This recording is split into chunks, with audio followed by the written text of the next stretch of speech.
Sabi po ng Bible sa John 3:16, "For God so loved the world that He gave His only begotten Son, that whosoever believeth in Him should not perish but have everlasting life." Ganun tayo kamahal ng Diyos. Sabi ng Bible sa Book of Proverbs chapter 5 verse 8, "But God commended His love towards us in that, while we were yet sinners, Christ died for us." So ganun kakilang pag-ibig niya sa atin. Tayo makasalanan pa, si Kristo lang namatay para sa atin. Si Jesus na po yung namatay, inilibing, katlong araw muling nabuhay, alang-alang sa ating mga kasalanan. God paid it all. At ang kasalanan nating ginagawa, gagawin pa lamang ay bayad na. Sabi nga doon, "For the wages of sin is death, but the gift of God is eternal life through Jesus Christ our Lord." Regalo niya po yun. Bayad na. Regalo niya, buhay na walang hanggan.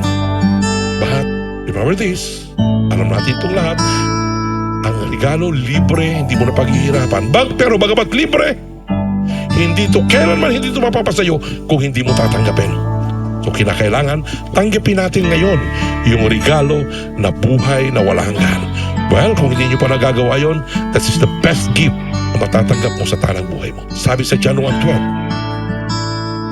"And as many as receive Him, to them gave He power to become the sons of God." Ibig sabihin, that very moment na tinanggap mo si Jesus, ngayon, pag tinanggap mo, right there and then, right here and then, automatic po, deklarado na anak na tayo ng Diyos. So kung anak na tayo ng Diyos, papapabilang na rin tayo sa pamilya ng Diyos at sa tahanan ng ating Amang Diyos na nasa langit. So klaro, anak na tayo. May maayos na tayong relasyon sa Diyos.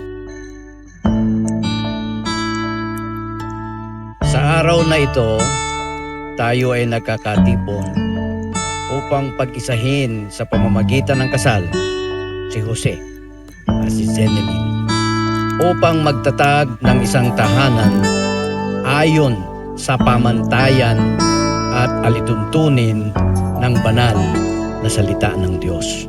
So ibig sabihin, sa pag-iisang dibdib ng sino man, lalaki at babae, ay napakahalaga ang salita ng Diyos. Sabi ng Biblia sa Ephesians chapter 5, 21 to 25, "Submitting yourselves one to another in the fear of God. Wives, submit yourselves unto your own husbands as unto the Lord. For the husband is the head of the wife."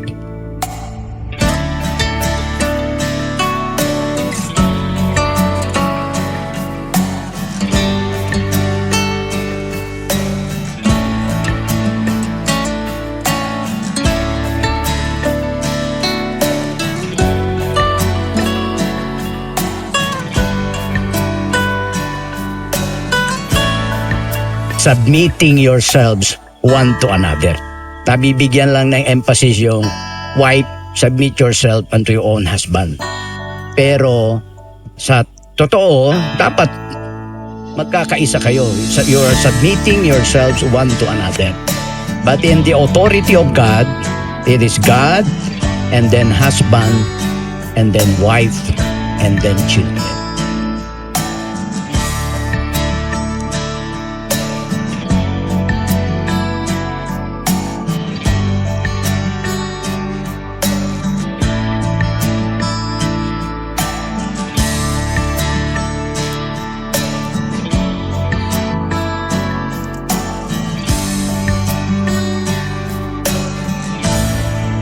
The love of my life, my best friend, my lover, partner in crime, and my everything.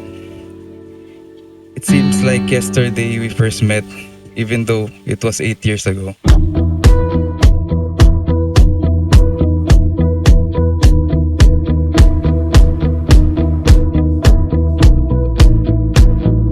I remember how ashamed I was, since my car smelled like longganisa during that time because my aircon was broken. But the better part is how I recall how gorgeous you were, how you dressed, and how wonderful you smelled. You were overpowering the longganisa odor in my car.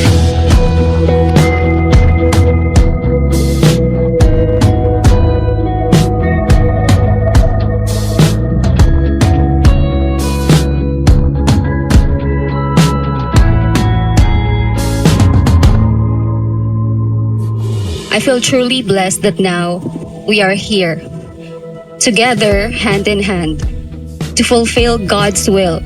I know that our love is an act of faith, and our hearts are destined to unite. Today, the universe conspires to this perfect moment. Police Major Jose Angeles Bandong II. Babe, I am grateful to God that He led me to you.